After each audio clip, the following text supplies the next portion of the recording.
আওয়ামী লীগের কিসের স্বৈরাচার? এইটা তো সন্ত্রাসীরা বলছে, জঙ্গলি আর সন্ত্রাসীরা। আমরা কি ওইটা নাকি? কিসের লোক?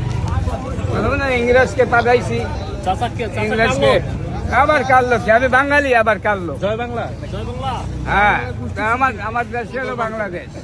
একটু বলেন না আঙ্কেল, আপনার তো জয় বাংলা কেন জয় বাংলা করে দিছে? আরে ভাই, আমি কি বলি, আমার কথা আপনি বোঝেন না, আমাকে ইংরেজি বোঝে নাই। সিয়াটের বাল যারা আইছে, এক পয়সার অবদান কারো নাই। এর যে ইরশাদ বলেন, মাগির ভাইরা জিয়া বলেন, জামাত বলেন, কোন খানকির পোলায় এক পাই পয়সা দিয়ে উপকার করতে পারে নাই, পুটকি মারছে। উপকার কি করছে? কথা বোঝেন না? আবার গায়ে উপকার কি করছে বললাম কি? কোন খানকির পুঁতে উপকার করতে পারে নাই, কোন খানকির পুঁতে।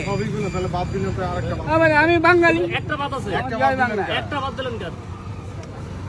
আমি কোনটাই বাদ দেয়নি। আমি যেটা বলছি, যারা শাসক আওয়ামী লীগ স্বৈরাচার বলেন, আবার আওয়ামী লীগের কিসের স্বৈরাচার? এইটা তো সন্ত্রাসীরা বলছে, জঙ্গলি আর সন্ত্রাসীরা। কেন?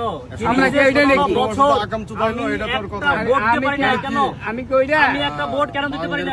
আরে ভাই, আমি একজন নাগরিক, আমার হিসাব করে আমার চলতে হবে। আমরা কি নাগরিক না? আরে এগুলো বেরিয়ে মামলা করছে না, দেশে কি হয়েছে? আমরা কোঠা আন্দোলন হয়েছে, আর এখন কি হয়েছে? আর বয়স্ক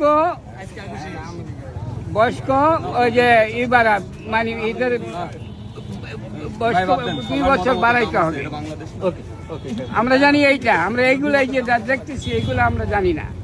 বিরোধী দলের মতামতের দাম থাকা